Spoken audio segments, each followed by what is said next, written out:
The night doesn't take your sleep away. It gives back what you avoided thinking about during the day. It's brutal, but it's true. When everything goes dark, what remains is you facing your own mind, and there are no screens, no noise, no excuses, only thoughts that return with the precision of an executioner. What you said, what you kept silent, what you lost, the promises you didn't keep, the roads you didn't take, the versions of yourself you let die out of fear or exhaustion. It's at night that truth sits beside you and asks, without anesthesia, did you live or did you just spend the day surviving? Many confuse insomnia with a problem of the body, but in reality, it is the language of the soul. You don't sleep because something within you is still not at peace, because you keep arguing with the past or fearing the future, because your mind wants to solve what only time can put in order, and the more you try to force rest, the more awake you stay, not as punishment, but because life has its way of making you listen to what you've ignored. The night, though painful, is not your enemy. It's the most honest mirror you have. Seneca wrote that night reveals the man, and he was right.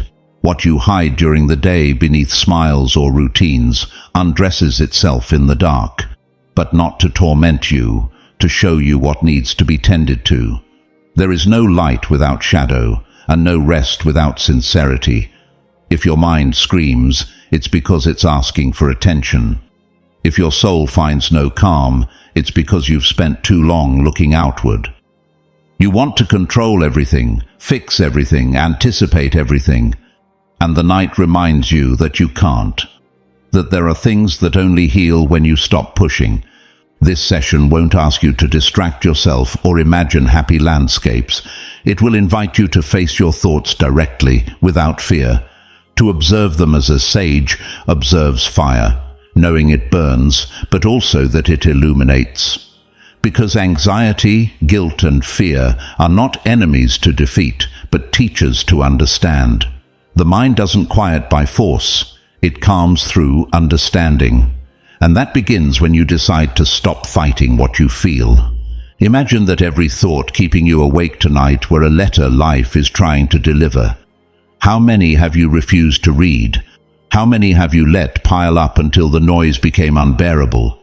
This time, instead of running away, you will listen, not to punish yourself, but to release. Because only those who dare to listen to their storm can awaken in peace. The words you'll hear tonight are not promises of instant silence, but keys. Keys that open an inner door you may have closed long ago, the one to the rest that comes from understanding. Rest that doesn't depend on turning off the mind, but on reconciling with it. As Marcus Aurelius taught, it is not what disturbs you, but your opinion about it. And that opinion you can change, even now, in the darkness. Perhaps your mind tells you it's too late, that you can't change what hurts anymore. But Stoicism replies differently. It's never too late to learn to think better, to let noise transform into reflection and anguish into clarity. You don't need to control the night, you only need not to fear it. Because fear, when observed without judgment, dissolves, and in its place appears something calmer, acceptance. So this time, don't fight insomnia. Let the night speak to you. Allow its shadows to tell you what you avoided hearing. Breathe, stay, you are safe.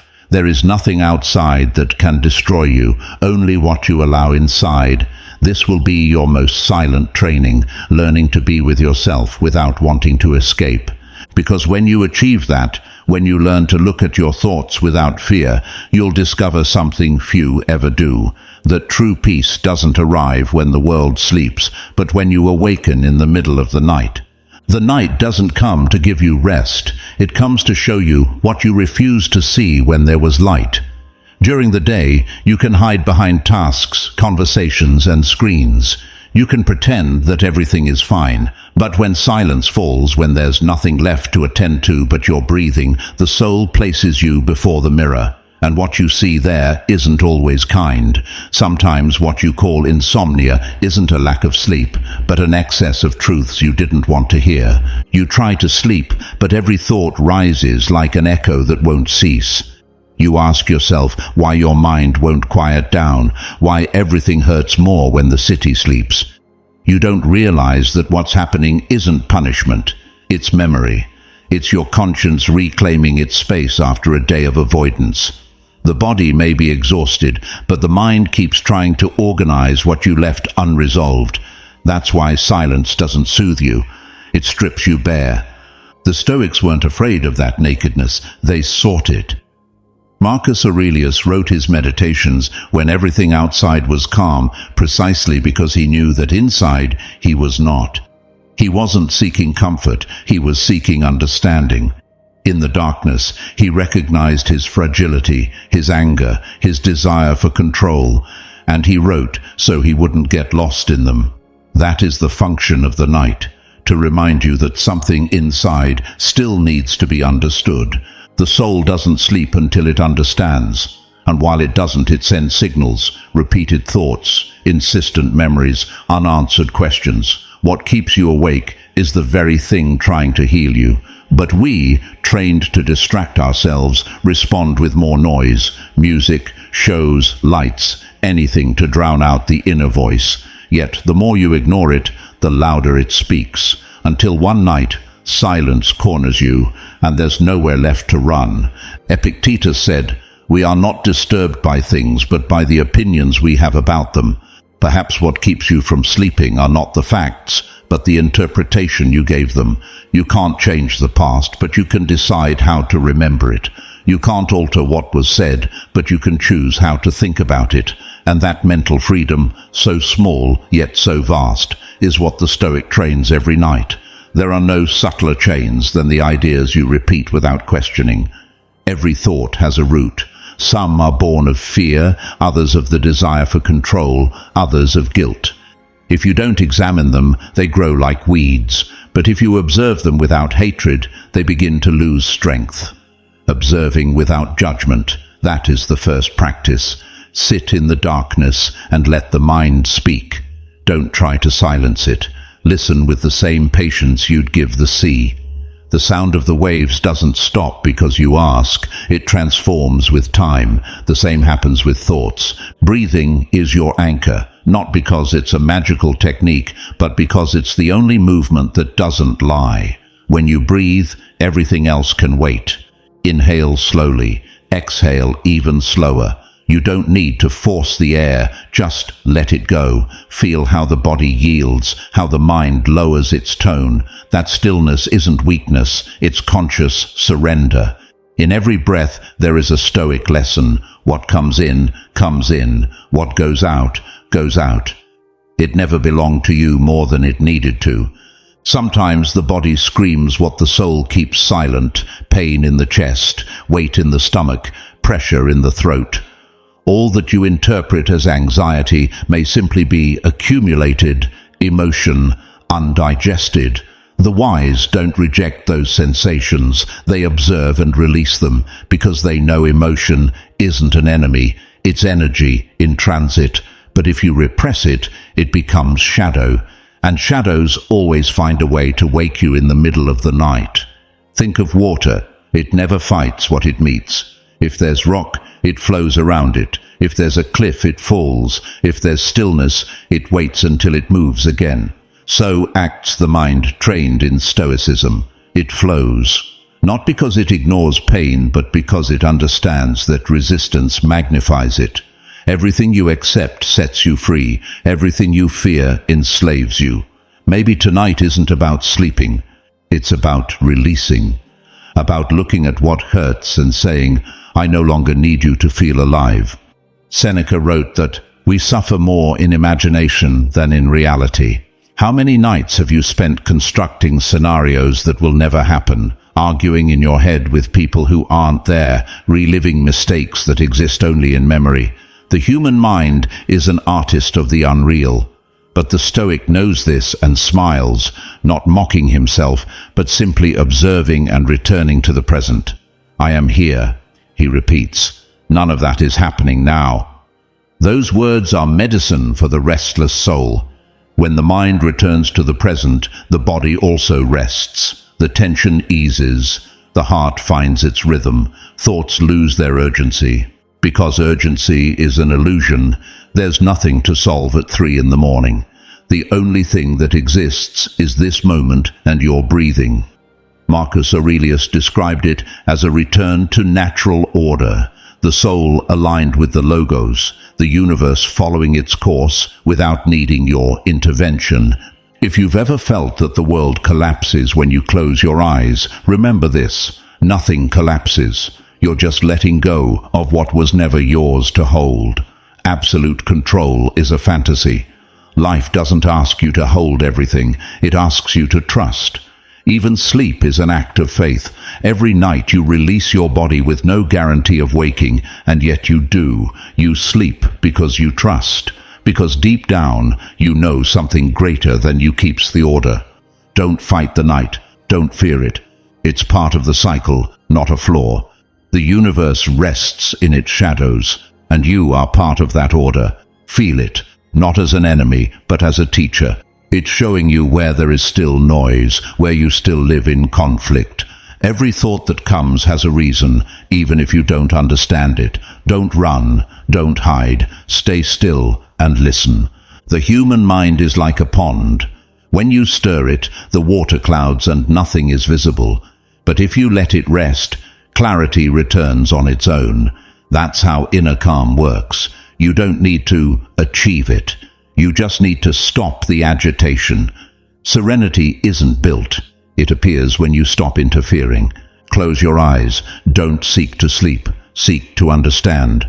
Observe how the body surrenders, how the breath softens. Maybe what you need isn't sleep, but silence. Maybe not rest, but reconciliation. Let this night be that, a meeting point with yourself. Remember, the soul doesn't need more hours. It needs more truth. And if you can be at peace with what you are, sleep will come without being called. It won't be an escape, it will be a return. You'll sleep not because you're tired of the day, but because you finally made peace with it. Then night will no longer be a threat, it will become home. Each thought, a gentle visitor. Each breath a silent prayer, and when you finally close your eyes, you won't fear what the world's silence holds. You'll feel gratitude for the privilege of resting within yourself. Insomnia has memory. When the body surrenders to darkness, the mind turns on its lantern and begins to wander through old hallways. It doesn't seek rest, it seeks review. It digs through memories, analyzes words spoken years ago, relives moments that can no longer touch you but still demand space. You think you can't sleep because you're worried about tomorrow, but in truth, it's yesterday that won't let you go. The mind doesn't fear the future, it fears repeating the past. There are wounds that don't bleed but still throb, wounds made of unfinished sentences, farewells without closure, gestures that never received a response. Those wounds sleep during the day and awaken with you at night. Silence summons them. That's why, when everything goes dark, the soul begins to speak with what once was. It tries to understand, to fix, to rewrite the script. But the story doesn't listen. Time doesn't go backward. Only you can move it forward within yourself. Seneca said that no man is unhappy unless he believes himself to be. And perhaps that explains why so many remain anchored to what has passed, because we keep believing that what happened defines who we are. But the past has no power of its own. It only has the power you grant it. If you choose to see it as condemnation, it becomes a prison. If you see it as a teacher, it becomes a guide. That is the difference between insomnia and introspection. One repeats, the other understands. Marcus Aurelius, surrounded by power and illness, would remind himself, the harm is not in what they do to you, but in what you choose to believe about it. Every time memory brought him the face of a betrayer or the weight of a mistake, he didn't push it away. He looked at it calmly and said, this too belongs to the natural order. In that acceptance, he found rest. He didn't justify pain, he understood it. He realized that every event, even the harshest, was part of the soul's training. The mind, without direction, wanders. It revisits scenes, returns to what no longer exists, reconstructs dialogues as if it could change them. But there is no rest in that labyrinth. The only way out is understanding. And to understand is to accept that everything that happened was the only thing that could have happened, not as resignation, but as wisdom, because the Stoic doesn't seek to change the facts. He seeks to change his relationship with them. Think of time as a river. You can't bathe in the same current twice. Every passing second dissolves and renews itself. Yet we insist on holding it, as if we could trap water between our hands. The tighter we grasp, the faster it escapes. Rest begins when you stop gripping, when you allow the past to drift away without chasing it. Then the soul stops rowing against the current and begins to float. Sometimes what weighs the most isn't what you lived, but what you imagined could have been. Those parallel worlds where you said the right thing, where the story turned out well, where life was gentler. But those worlds don't exist, and yet the soul grieves for them as if they were real. The wise see the trap. There is no peace in nostalgia. The only place you can act is here, breathing. Everything else is illusion. Epictetus taught his students to rehearse loss, not out of cruelty, but for freedom. He asked them to imagine each night that everything they loved might vanish by morning, not to fill themselves with fear, but with gratitude, because when you remember that nothing is yours forever, what you have shines brighter. The one who accepts loss ahead of time sleeps better, because his soul no longer fights to hold what cannot be kept. Perhaps tonight you can't sleep because you still owe someone forgiveness, or because you're still waiting for an apology that will never come. Forgiveness, in either case, is an act of liberation. It doesn't free the other, it frees you. You don't need to reconcile with the person, but with the emotion. What matters isn't that you speak again, but that you stop carrying the weight. Seneca put it plainly, forgiveness is a gift the wise grant themselves. When the mind replays the past, it does so because it still believes something could have gone differently. But the past doesn't change through will, it changes through understanding. So when the memory returns, don't reject it. Observe it as you would watch a passing cloud. Say to it, I've seen you, I've learned you need nothing more. That phrase is the door separating guilt from rest. There are nights when the mind repeats the same thought over and over, as if trying to warn you of something, and perhaps it is. Perhaps it's telling you that you haven't closed a cycle, that you're still tied to a story that's already ended. You don't need to force yourself to forget, only to accept that there's nothing more to do there. Life doesn't ask for amnesia, it asks for presence. The past is a country where you no longer live, yet sometimes you travel there each night, without passport, without luggage, only with the mind. You stroll down streets that no longer exist, speak with shadows, seek answers behind closed doors. The Stoic invites you to stop that journey, to return to the only territory still yours, the present. You can't build a solid tomorrow with the materials of yesterday. If the soul doesn't rest, it's because it hasn't yet understood that forgiveness is also a form of sleep. To forgive is to let memory lie down, to say to it, thank you for what you taught me. You can rest now, and then something changes inside. The breath deepens, the body lightens, the mind quiets. Not because the past disappears, but because it stops hurting. Marcus Aurelius wrote a line before sleeping, tranquility comes when you stop running from yourself. Perhaps that's what's yours to do tonight, to stop running. Not toward tomorrow, not toward guilt, not toward nostalgia. Stay here, where everything has already happened, but peace is still possible. Time is not an enemy. It's a physician who knows when to remove what you no longer need. Its scalpel is change, and though it hurts, it always heals. That's why the Stoics were grateful for the passage of time, because each day made them wiser, less reactive, more serene. Tonight you can do the same. Be thankful even for the thoughts that keep you awake. They are part of the treatment. They're healing what still resists within you. Close your eyes. Don't seek to sleep. Seek to understand. And when you understand, even a little, you'll see that the mind calms itself. Sleep isn't conquered, it's allowed. Serenity isn't imposed, it's discovered. And when that happens, the night stops being a battlefield and becomes a temple.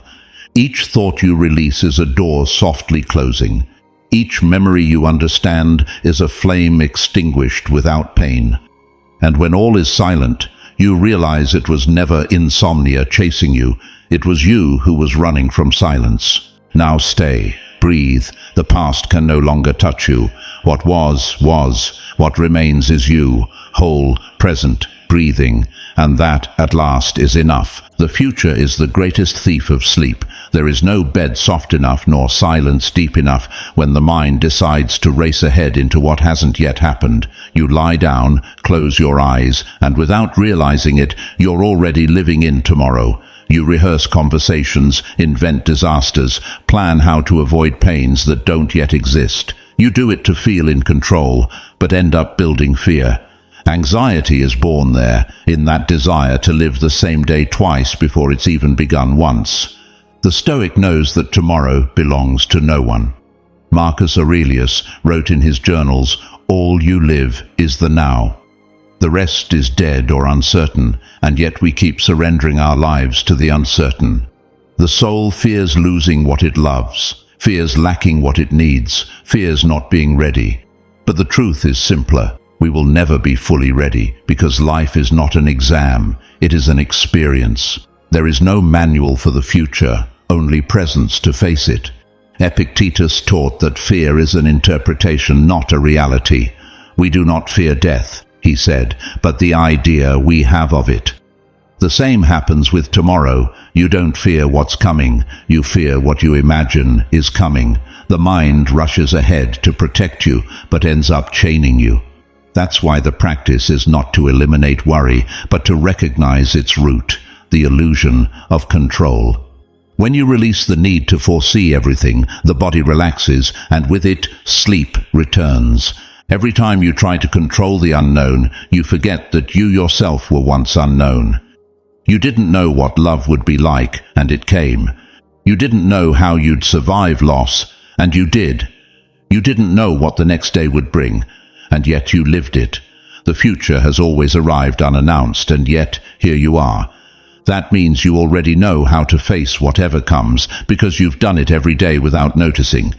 Calm is born from that evidence. Everything you feared has already passed. Everything you thought you couldn't handle, you already have. But the mind resists. It wants guarantees. It wants promises that nothing will hurt, that everything will go well. It wants safety before closing its eyes. The problem is, life doesn't sign contracts. It's flow, not structure.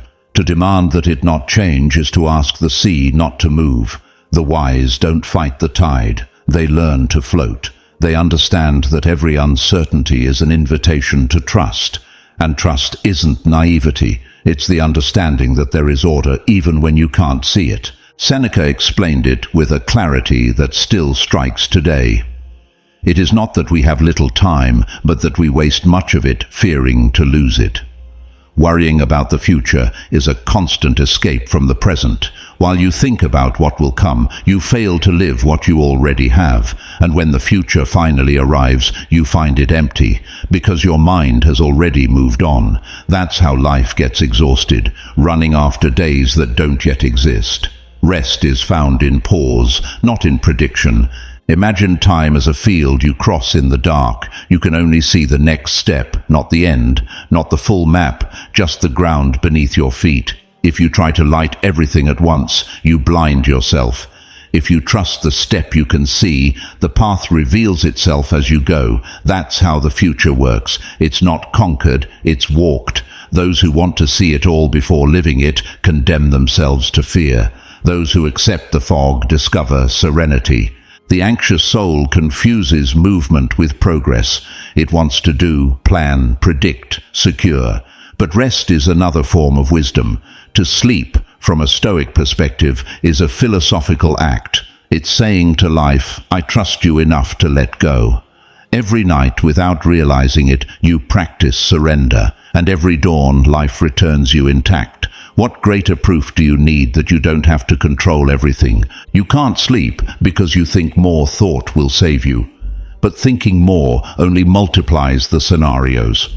You worry about how to avoid what hasn't yet happened, when all you need to do is prepare to face it if it does.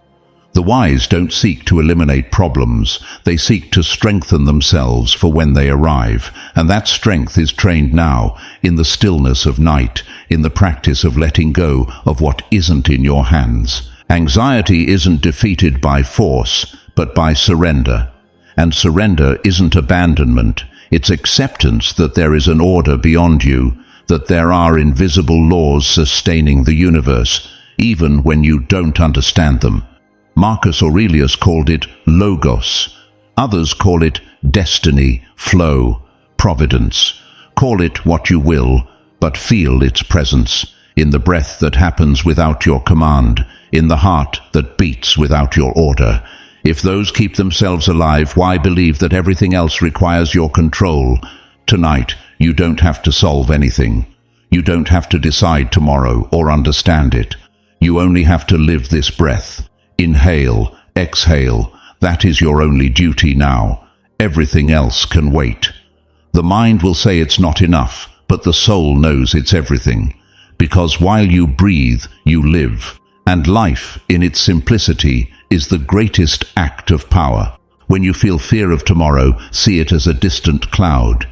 Don't try to reach it. Don't try to stop it. Just watch its shape and let it pass. Fear doesn't dissolve by fighting it violently, but by observing it until it loses meaning.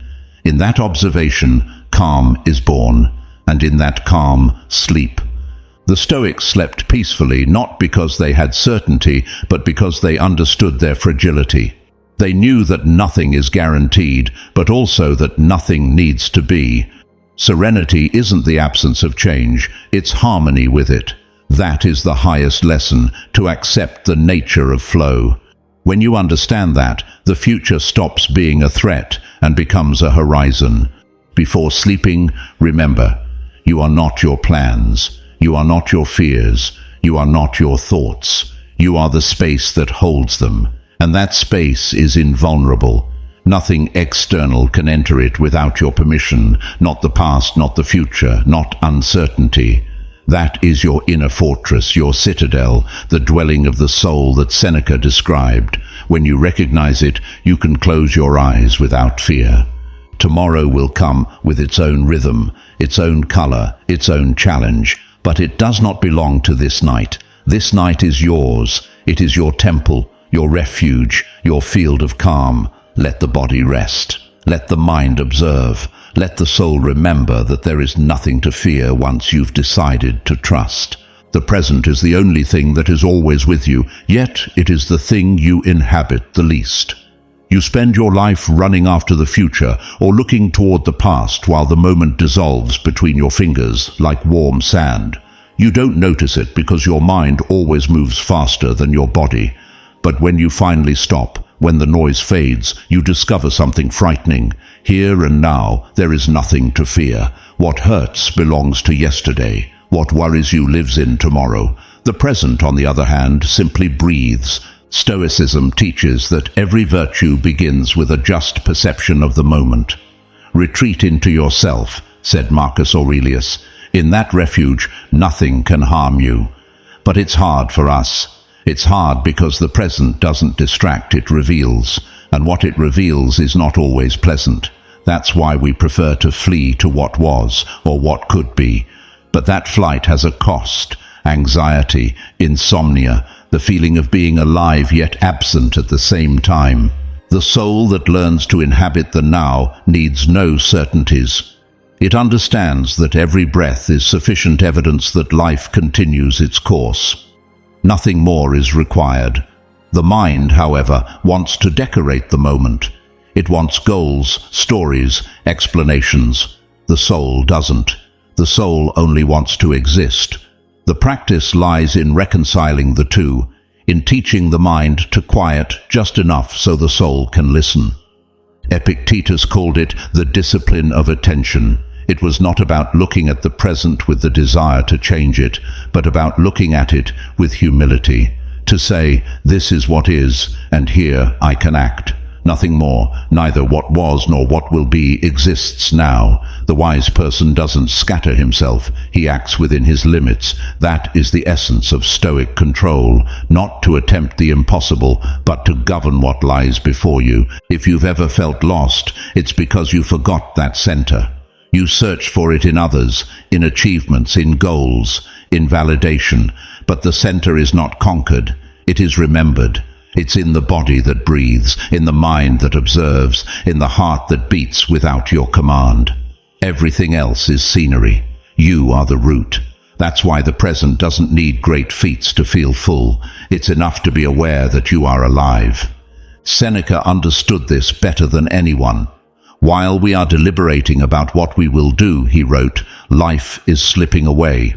He said it without drama, with clarity. Because the present isn't debated, it's lived. Every minute lost in worry about what might happen is a minute stolen from the experience of being. And the Stoic, who knows that time is his most fragile possession, doesn't waste it on hypotheses. He invests it in attention. The night is the best laboratory for this practice. When everything is still and there are no distractions, the present becomes sharp. There is no calendar, no messages, no tasks, only you and your breath.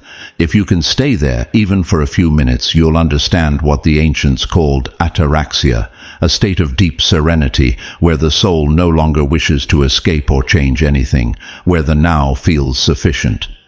Sometimes we believe the present demands too much of us, that we must accept it even when it hurts.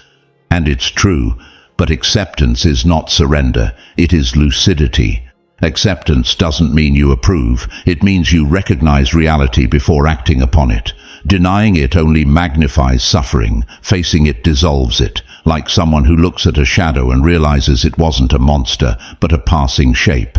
Pain, when you look at it without running, transforms into calm, not because it disappears, but because it stops being an enemy. The same happens with exhaustion, with fear, with emptiness. Everything you face without resistance becomes a teacher. That is what it means to live in the present, not to escape, but to dialogue with what is.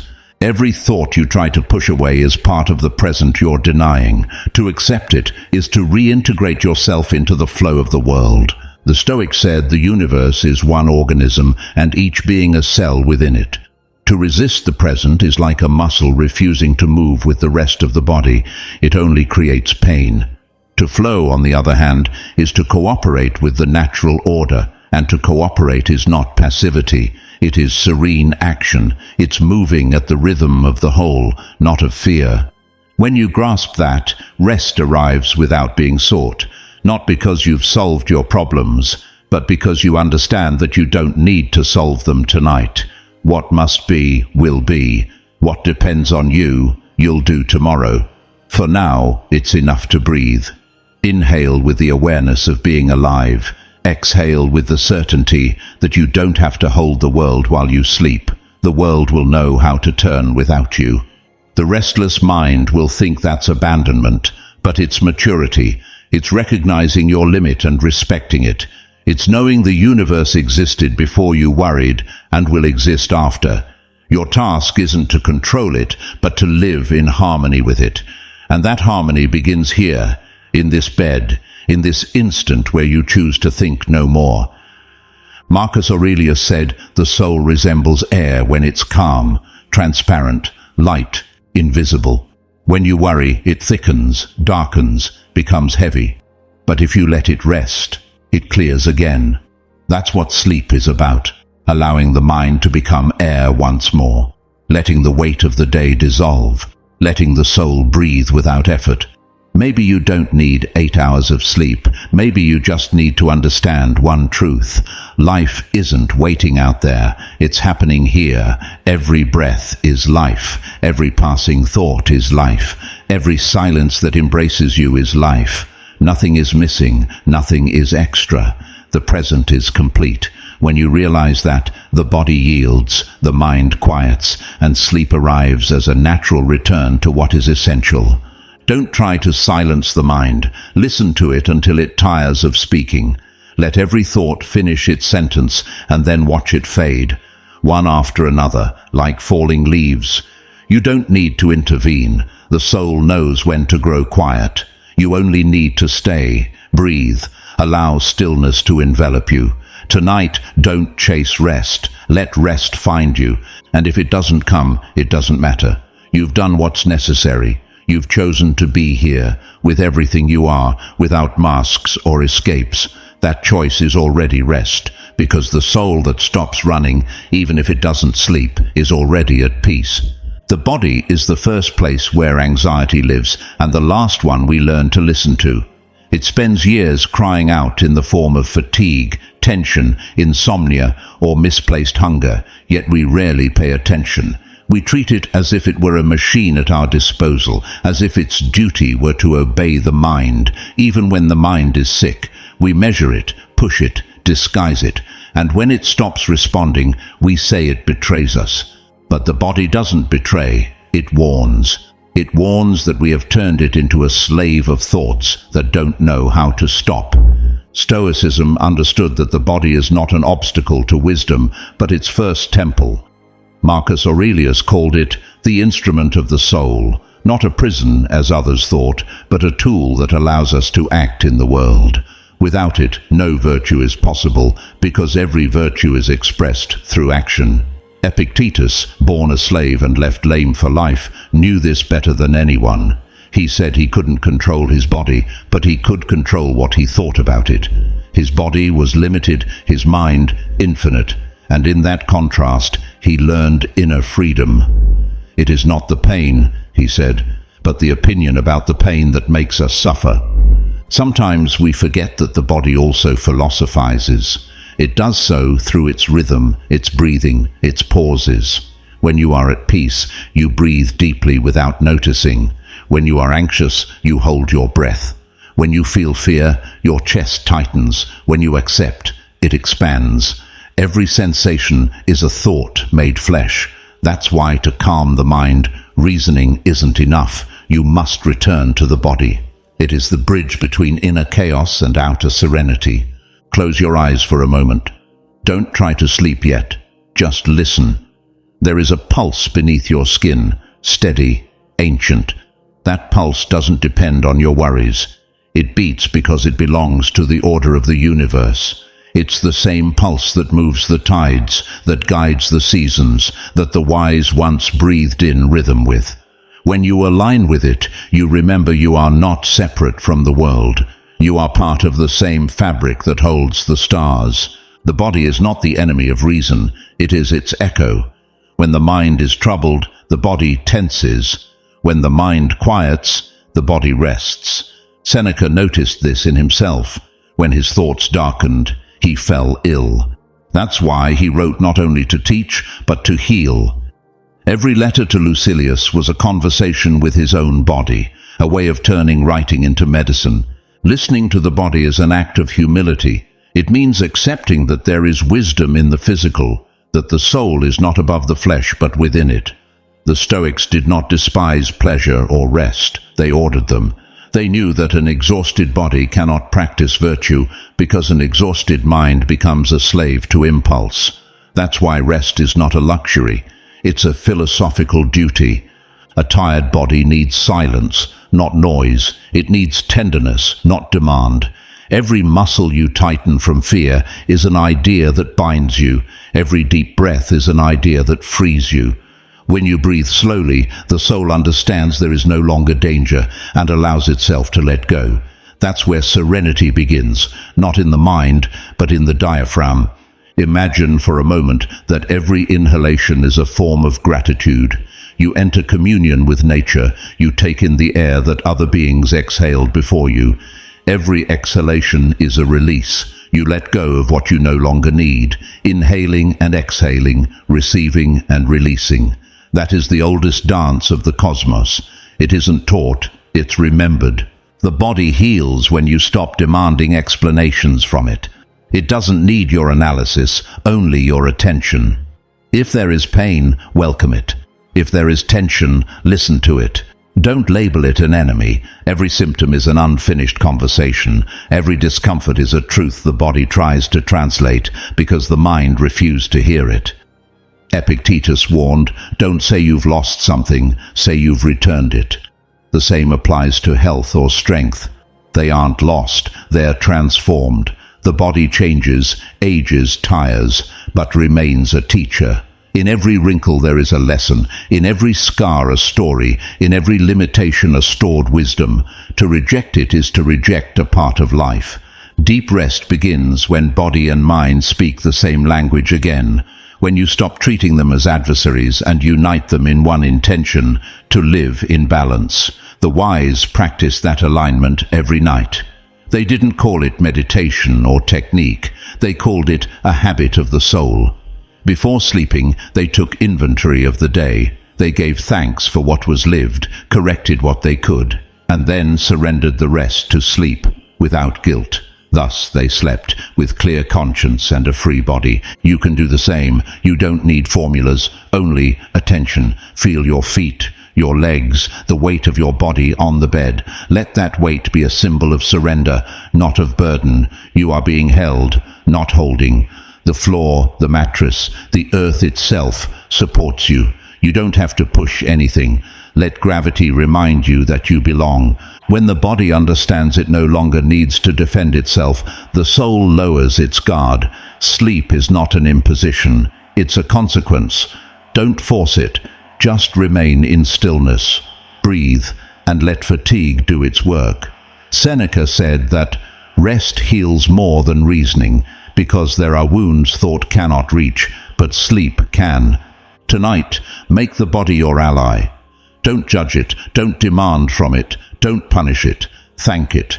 Thank it for the times it sustained you, for the pain it endured, for the paths it walked. Thank it even for the tensions, for they are its way of asking for balance. Gratitude toward the body is the first act of reconciliation with life. When the mind calms and sleep comes, remember, you are not disconnecting from the world, you are returning to it.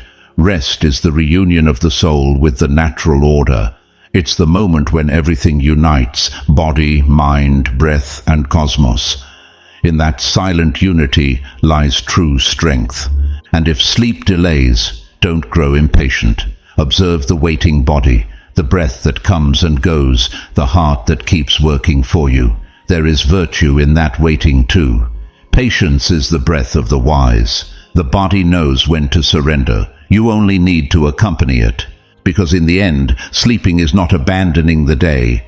It is an act of faith to close your eyes and trust that life will continue its course without your watchfulness. It is the nightly rehearsal of trust, the simplest and deepest proof that you don't need to control everything to be safe. There is a kind of wisdom that cannot be taught with words. It isn't found in books or temples, but in trees, in tides, in the wind that never asks permission to blow. It is the wisdom of nature, the silent teacher of all philosophers. The Stoics observed it with reverence. Marcus Aurelius wrote that to live in accordance with nature was the very definition of virtue, and he didn't mean an abstract idea. He meant listening to the rhythm of the world and learning to breathe in harmony with it. When you observe nature without trying to change it, something within you begins to calm. The mountain does not apologize for being stone. The sea does not apologize for its waves. The night does not ask forgiveness for falling. Everything that exists fulfills its purpose without anxiety. None of them were promised eternity, and yet they continue. That acceptance without drama is the purest model of serenity. The oak does not fear the winter. It awaits it. It knows that the loss of leaves is not death, but pause. That is the lesson we forget. Rest is not failure. It is part of the order. Humans, on the other hand, live in conflict with the cycles. We want to harvest always, to bloom always, to hold the sun still above us. But nature does not sustain permanence. It sustains harmony. Where there is winter, there is soon a bud. Where there is silence, there will be song. To resist change is to deny the law that sustains the universe. The wise do not try to freeze the seasons. They move with them. Each night when you close your eyes, you repeat the gesture of the world, the sunset of thought, the surrender of the body, the darkness that prepares the dawn. Sleeping is not disconnecting, it is aligning with the natural pulse. It is remembering that just as the day needs the night to renew itself, you need rest to remain yourself. Epictetus said it with irony, "Do you fear change? And what is life but change? The seed becomes the plant becomes the flower becomes the fruit, and the fruit becomes soil again." In each transformation there is loss and rebirth, but never destruction. Nothing is ever truly lost. Everything transforms. When you understand that, fear dissolves. Anxiety is the fear of losing, but nothing is lost if it belongs to the flow of the whole. The wind blowing outside your window tonight is not chaotic. It has its path, even if you cannot see it. It moves where it must, even when you don't understand. So too with the circumstances that come into your life. They seem like chaos, but they have direction. The Stoic practice is to observe without judging, to trust that every movement in the world has its place within an order greater than yourself. You don't need to understand it all to belong to it. Seneca loved that idea. He said the wise man accepts destiny as he accepts the law of nature. He who yields to the universal order walks with the gods. He who resists it is dragged by them. To accept the course of life is not resignation, it is wisdom. It is not passivity but cooperation. Nature does not ask you for stillness, it asks for coherence. That when you act from your center. That when you rest without guilt. Look at the night sky. The stars you see do not shine through effort. They shine because that is their nature. You too were made to shine, but your light needs no comparison. Not all stars have the same brightness, and that is not injustice, it is harmony. Anxiety arises when you forget that the beauty of the universe lies in difference. The rose and the pine do not envy each other, they complement each other. The ancient Stoics walked at dawn or at dusk, not for exercise, but for understanding. They said that to observe the cycle of the day was to observe oneself. When the sun rises, the soul expands. When it sets, the soul returns inward. The night is not an enemy darkness, it is the cradle of introspection. It is the moment when thought fades and the wisdom of silence begins to speak. Perhaps tonight, as you listen, you feel that invitation. Outside, nature continues its course. The sea strikes the shore, the trees sway, the moon travels slowly. Everything happens without your intervention. Life does not need your supervision to continue. That reminder is balm for the controlling soul. The world keeps turning even when you rest. When you accept that nature includes you, you stop feeling alone. Loneliness dissolves when you remember you are part of something greater. Anxiety dissolves when you understand there is no mistake in the flow. Everything is moving, yet nothing is lost. The stone that falls into the river becomes part of the water's path. The soul that surrenders to the moment becomes part of the universe's current. And when you sleep, the cosmos continues its work. The air renews, the tides change, the forests breathe. There is no pause in nature, only transformation. The same happens within your mind as you rest. It reorganizes, cleanses, plants new seeds. Sleeping is a natural act, not a goal. You don't need to achieve it. You only need to allow it. Seneca wrote, "Nothing is more beautiful than to live in accord with the order of the world." That means living without resistance. If life asks for pause, you pause. If it asks for action, you act. If it asks for sleep, you sleep. Rest is not idleness, it is obedience to nature. To reject it is to rebel against the law that sustains life itself. So tonight, instead of fighting insomnia, cooperate with it. If you cannot sleep, remain silent. Listen to the world. Listen to the wind, the heartbeat, the breath. The universe does not demand that you sleep. It invites you to be present as it moves. And in that presence, sleep arrives on its own. Marcus Aurelius said that the harmony of the world is not broken by your worries. What disturbs you is not external chaos, but your desire to control it. Let go of that desire. Let nature do its work, even within you. Your body knows how to rest. Your soul knows how to grow still. Your mind knows how to fade if you leave it in peace. When dawn returns, life will go on. Nothing will have collapsed because you rested. And then you will understand what the wise already knew, that the universe doesn't need to be dominated, only accompanied. Serenity is to walk with it, not ahead of it. Tonight, let the cosmos be the one to lull you to sleep. There is a point in the night when the noise of the world dissolves. No cars, no voices, no clocks, only the sound of your breathing and the steady heartbeat of the earth beneath you. In that instant, silence is no longer absence, it is pure presence. The human soul, so accustomed to noise, fears that space at first. It mistakes it for emptiness, but silence does not empty, it reveals. What it removes is distraction, what it leaves is truth. The Stoics knew that noise is a form of escape, not from the world, but from oneself. The more afraid you are of thinking, the more you seek stimuli that numb you. But there comes a moment when there is nothing left to look at outside, and the soul meets itself. That encounter can hurt, because in silence there are no disguises. There appears what you truly are, without stories, without masks, without spectators. And for the mind that lives off appearances, that is unbearable at first. That is why silence is discipline, not refuge. It requires courage. It requires holding your inner gaze without trying to distract yourself with thoughts. Epictetus said, "No man is free who is afraid of being alone with himself." The wise do not fear silence because they no longer need to escape their own conscience. There are no judgments there, only understanding. Darkness amplifies that process. When the eyes have nowhere to look, the soul looks inward. The night does not threaten, it teaches. Its shadow is not punishment, it is shelter. In darkness, everything external stops, and the inner begins to speak. Marcus Aurelius, writing alone by the light of a lamp, found in those hours his clearest space.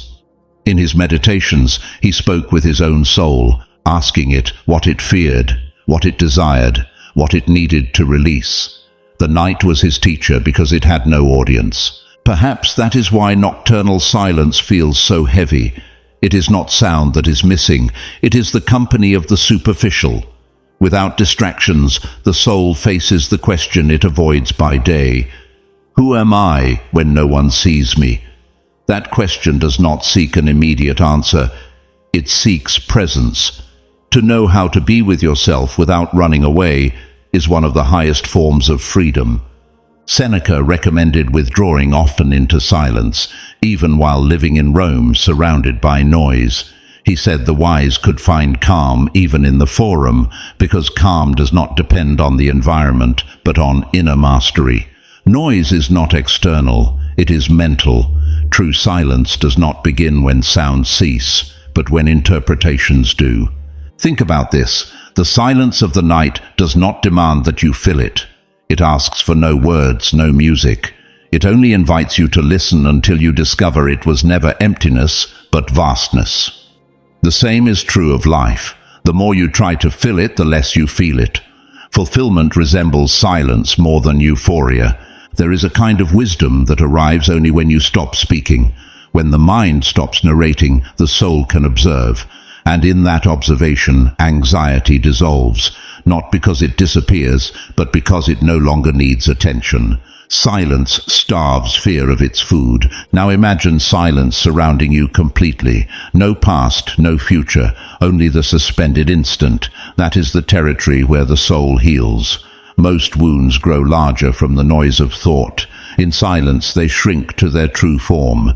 They cease to be monsters and become small wounds you can tend to. Epictetus said, "It is not necessary to flee from noise, but to learn to be silence within noise."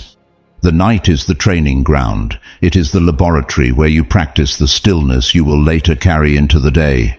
Every minute you resist seeking distractions strengthens the mind.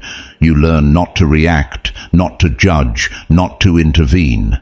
That space between impulse and action is the essence of Stoic self-control. At first it may seem that silence amplifies fear, but what it truly amplifies is awareness, and when awareness grows, fear becomes manageable. You look at it without flinching, and by doing so, you disarm it. No fear can withstand a direct gaze for long. Darkness, when accepted, ceases to frighten. The eyes adjust. You begin to distinguish shades, faint lights, shapes you once mistook for abysses. The same happens with the mind. When you remain within your inner darkness, little by little you see clarity where there was once chaos. It's not that the light returns, it's that you learn to see differently. Seneca said, "No night is so long that it does not give way to dawn." But the wise do not honor the night for waiting on the day, they honor it for what it teaches. Darkness is the reminder that we do not need sight to trust. Sleep, after all, is closing your eyes and surrendering. The night is the teacher of faith. Each time you sleep, you rehearse trust in life's continuity. Let this night be that, a rehearsal of faith. Don't try to dominate silence, inhabit it. Don't seek meaning, allow meaning to find you. The tired mind searches for answers, the calm soul simply observes. The more you listen without expectation, the more you understand without thought. Darkness, like silence, is a mirror. It reflects all that you are and all that you pretended not to be. If you can sustain that gaze, you discover that the shadow is not the enemy, but part of the whole. The universe does not separate light from darkness. It weaves them together. Without night, there would be no rest. Without shadow, no depth. While the world sleeps, you can too. Not as escape, but as communion. Close your eyes and let silence move through you. There is nothing to fear. What awaits you within is not a hostile void, but the very source of calm. What you call darkness is, in truth, your mind freed from images. When you awaken, you will remember something important. Peace is not learned in the light, but in the shadow. Silence is not punishment, it is training. And each night, if you inhabit it without fear, it returns a stronger, calmer version of yourself. That is how the wise sleep. Not fleeing the world, but returning to their center. Not seeking silence, but becoming it.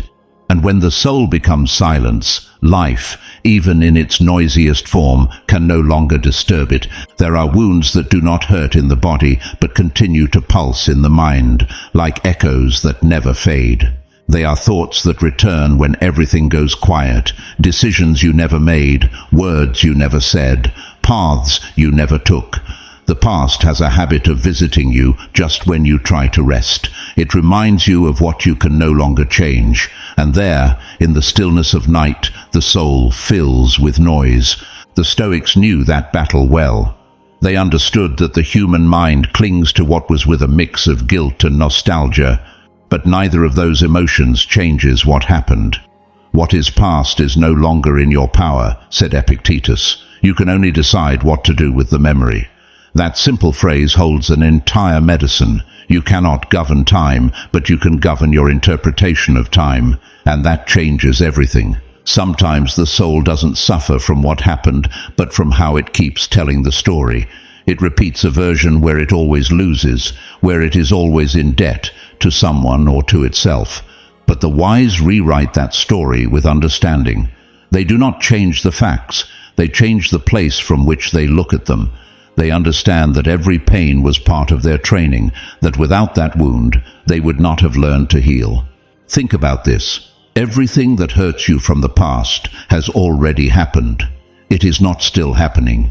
You are the one who revives it again and again. Memory is a choice. Every time you revisit it with resentment, you feed it. But if you return with understanding, you dissolve it. That is how conscious surrender is practiced. Not by denying the pain, but by ceasing resistance to the inevitable. Seneca wrote that the wise man loves his fate because he understands that everything that happens, even the painful, is part of the fabric of the universe. He called that attitude amor fati, love of fate. Not tolerating it, not accepting it begrudgingly, but loving it as part of the whole. To love what happened is to reconcile with the natural law that brought you here. You could not be who you are without what was.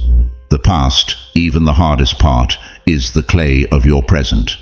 There are nights when that idea is difficult to sustain, when guilt disguises itself as memory and the mind keeps replaying mistakes. But Stoicism teaches that guilt is useless when not accompanied by action.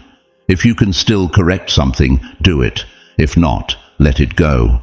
There is no virtue in punishing yourself for what is already beyond your reach. The soul that learns to release sleeps lighter. Imagine that every memory is like a stone you carry in your pockets. Some are small, others are too heavy. Each time you think about what has been, you pick it up again. How many could you let fall tonight? How many do you truly need to keep carrying? Forgiveness toward yourself or others is not moral absolution, it is rest. Letting go of the weight of the past does not erase the story, it organizes it. Marcus Aurelius explained it with brutal simplicity. Do not let what is not in your control deprive you of what is. The past is no longer yours. What is yours is the ability to understand it, to transform it into wisdom. What hurts you, if you look at it without resentment, becomes a teacher. What you deny controls you. What you accept frees you.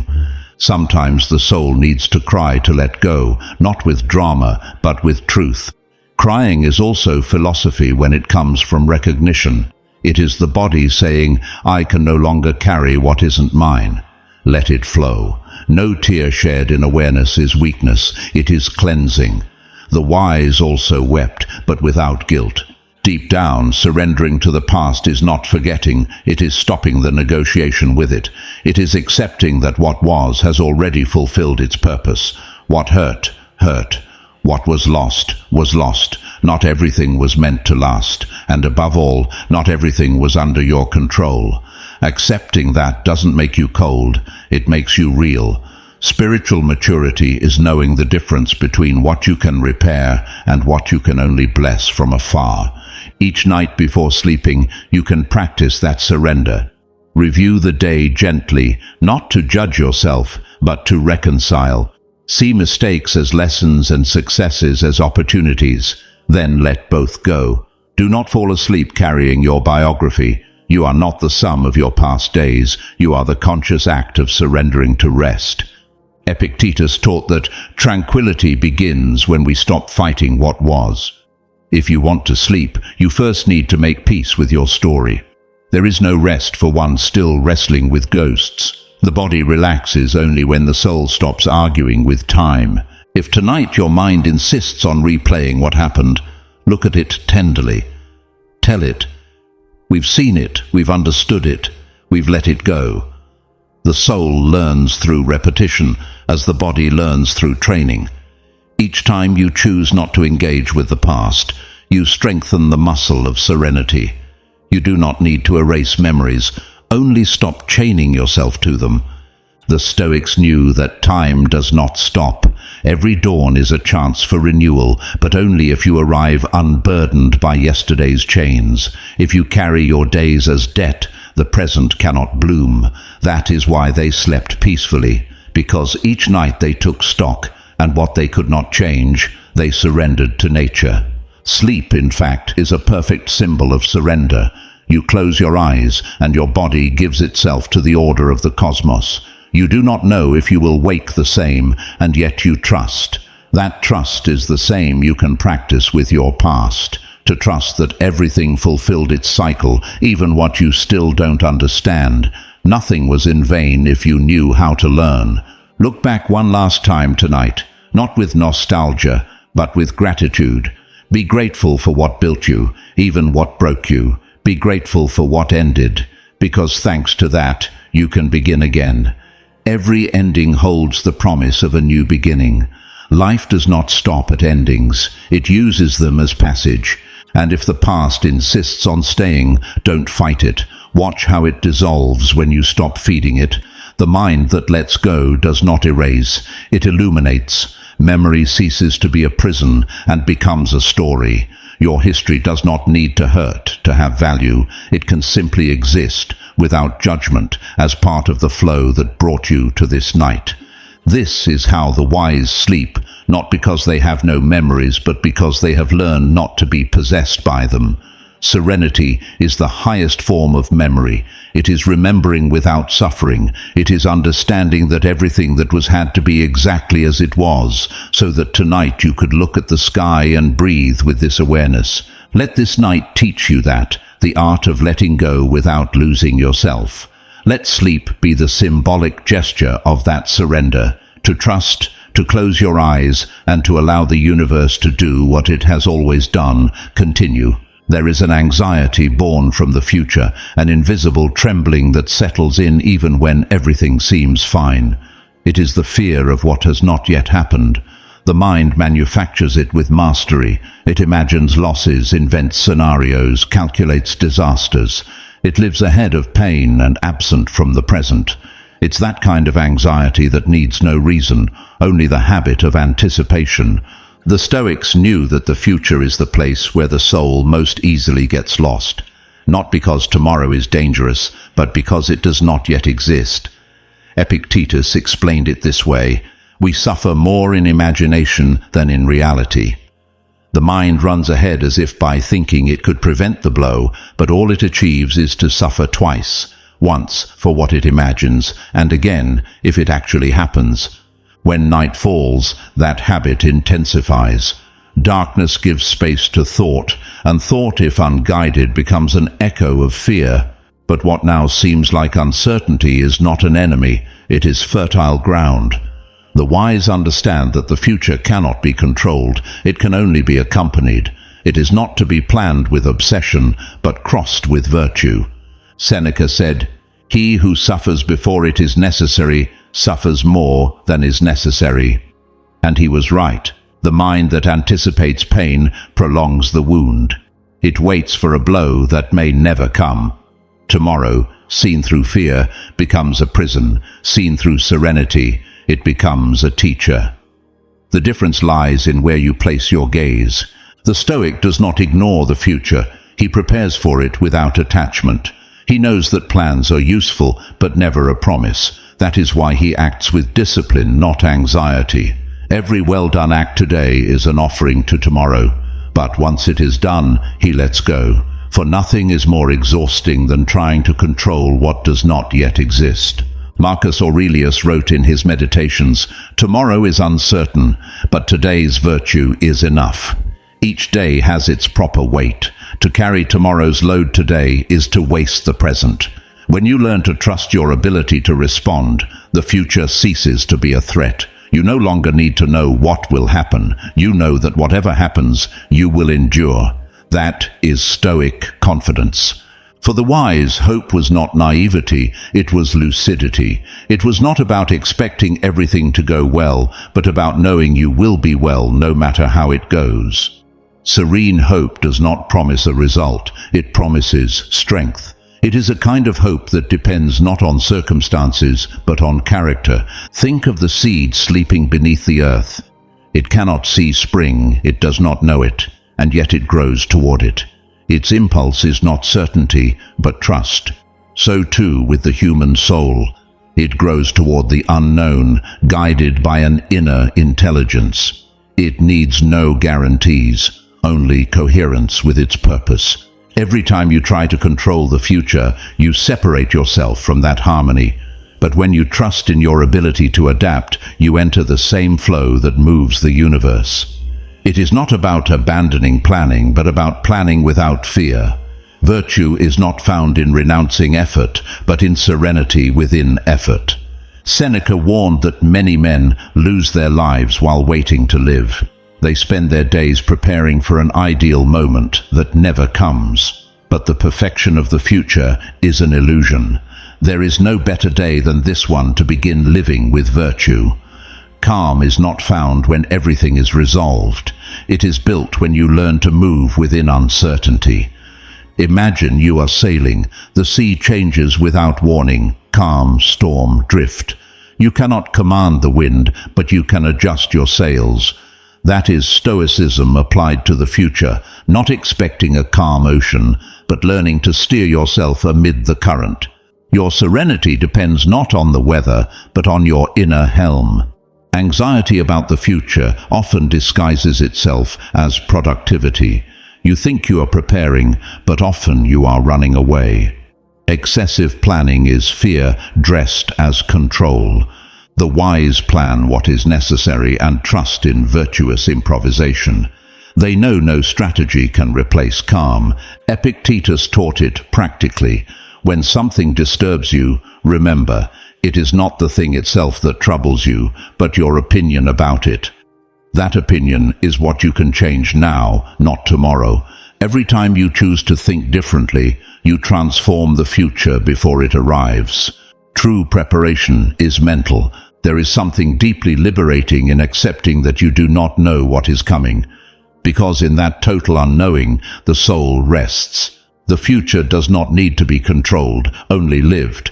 Uncertainty is not a flaw in life, it is its engine. Without it, there would be no surprise, no growth, no faith. The Stoics found beauty in that ambiguity. Marcus Aurelius said, "The order of the universe is wise, even when you do not understand it. What seems accidental is part of a larger design." Stoic faith is not religious, it is philosophical. It is the trust that the reason of the cosmos is greater than your own reason. So tonight, stop asking tomorrow to give you guarantees. Instead, ask yourself, how can I live this moment so that, whatever happens, I will not regret it? That question replaces anxiety with purpose, and purpose is the highest form of peace. The anxious mind wants endings, but the wise soul loves processes. While you sleep, trust that the future is forming without your supervision, just as the stars keep burning without your permission, just as the heart keeps beating without your control. The universe does not need your vigilance to sustain you. Each deep breath is a lesson in trust.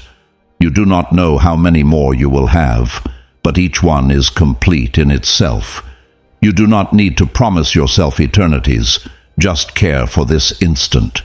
If you live it with virtue, the future will take care of itself. Quiet hope is just that, a faith without urgency. It does not demand, it does not anticipate, it does not beg, it simply trusts. It is the inner silence that says, "Whatever happens, I will remain standing." That phrase, spoken sincerely, may be the most stoic prayer that exists. Tomorrow will come all the same, with or without your worry. But if you receive it calmly, it will be lighter. The mind that rests tonight will be the one that thinks clearly at dawn. Do not prepare tomorrow. Prepare yourself to receive it. The future cannot be controlled. It can only be inhabited with virtue and serenity. That is the difference between the man who fears and the man who trusts. The first needs certainty. The second needs presence. Tonight, choose to be the second. There is an hour, just before sleep, when the mind stops running and the soul begins to speak, not with words, but with presence. It is the instant when the day is over and tomorrow has not yet begun. Everything you were today can no longer be changed, and everything you will be tomorrow does not yet exist. That space in between is where peace lives. Most people flee from that moment. They seek noise, screens, distraction, anything to cover the silence where consciousness breathes. But whoever dares to stay discovers something immense. There is nothing to fear when you stop escaping yourself. Serenity is not found in what you possess, but in how you inhabit the void. The Stoics knew this. Marcus Aurelius wrote that life is a continuous stream of present moments. Each one fades as soon as it arrives. To resist that flow is to fight against nature. To accept it is to rest in it.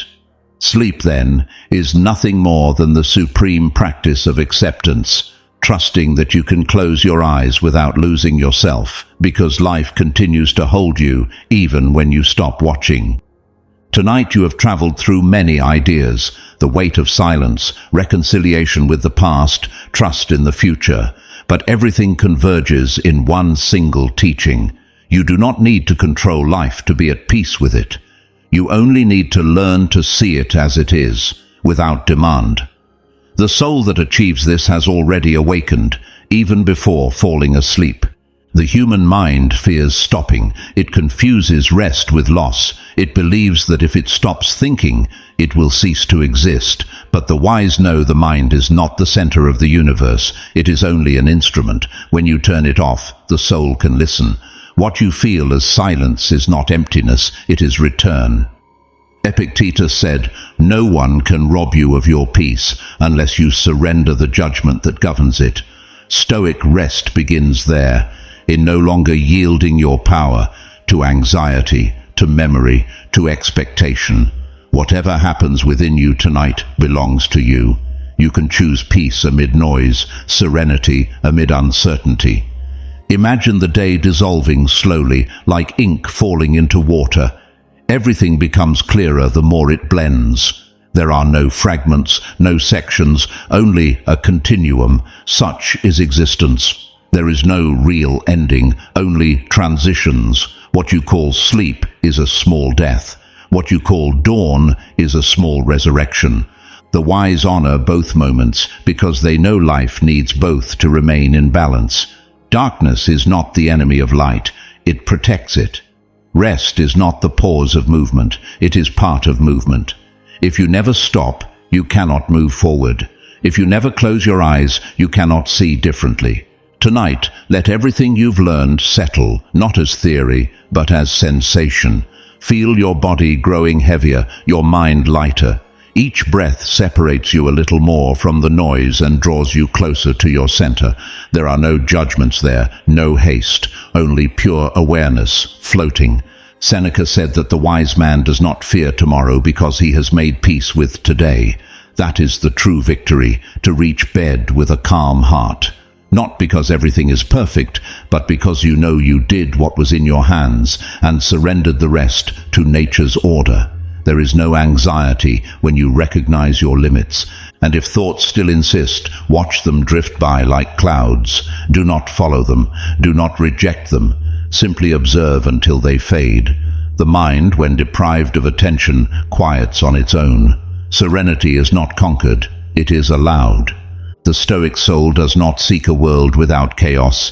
It seeks a character that does not depend on chaos. It does not wish life to be easy. It seeks the strength to sustain it. Each night you choose to rest with gratitude. You train that strength. You say to the universe, "I trust you," and that trust is the seed of all peace. Tomorrow you may again have worries, tasks, intense emotions, but none of that erases what you have built tonight. Calm does not disappear when noise returns, it deepens. Learn to carry it with you, like a lamp lit in daylight, invisible to others, but constant. Marcus Aurelius wrote that a tranquil mind is like a calm sea in which nothing sinks. So can you be. Let problems be waves, not storms. Let each day break upon your shore, and each night return to the ocean, leaving no trace. That is the practice. Sleep, when it comes, is not forgetfulness. It is reconciliation. It is the soul returning to its natural rhythm after a day of resistance. Allow it. Do not demand to sleep. Rest. Let the body do what it has always known to do. There is no nobler duty than surrendering consciously to rest. As darkness wraps the world, remember what you've learned. That silence is not an enemy, but a teacher. That the past cannot chase you if you stop feeding it. That the future does not need your fear to unfold. And that within you there is a place where all of this meets and dissolves. The present. That is your refuge. It cannot be bought, taught, or lost. It is here, in this breath, in this moment. Each inhale is a beginning. Each exhale is a closure. You need nothing more. When you awaken, let the first word in your mind not be worry, but gratitude. For if you can wake, you can begin again. And that, for the Stoics, has always been enough. This session ends where silence begins. May your night be a serene mirror where the mind rests and the soul remembers who it is. And if, in the middle of sleep, something in you asks whether all this effort to find calm was worth it, the answer is already within you. Yes, because this peace did not come from the world. You built it yourself. There is no silence deeper than the one that comes when no one needs anything from you anymore. When the world sleeps and only you remain, facing your own noise, the mask falls. What you were by day, the role, the character, the story you tell, dissolves into the darkness. And there, among the remnants of the day, you realize most of your anguish never came from the world, but from the voice that lives within you. That voice repeats what you didn't do, what you could have said, what might still happen, that tireless mind trying to solve the unsolvable. But tonight you are not here to solve anything. You are here to remember what the wise once knew. Peace is not something you seek. It is something you remember. The human mind fears the void. That's why it fills every instant with noise, with thoughts, with promises that deliver nothing. But the soul, the oldest part of you, longs for silence. Not because silence is absence, but because within it you can hear the truth. And the truth, though it may hurt, always sets you free. Marcus Aurelius wrote it nearly 2,000 years ago, "Return to yourself." Within you lies a spring that never runs dry if you learn how to look for it. That spring is still there, beneath the fatigue, beneath the anxiety, beneath the 1,000 stories your mind invents to avoid feeling. It is not outside you. It never was. That is why the wise do not chase calm. They cultivate it within themselves like a fire that does not depend on the weather. Close your eyes, breathe, feel your body sinking and your mind floating. Each breath is a surrender, a voluntary yielding to something greater than you. The universe does not need you to control it in order to sustain you. It does not need your plans or your vigilance. Everything continues on its course, even as you sleep. That is the first great lesson of rest. You are not indispensable for life to go on.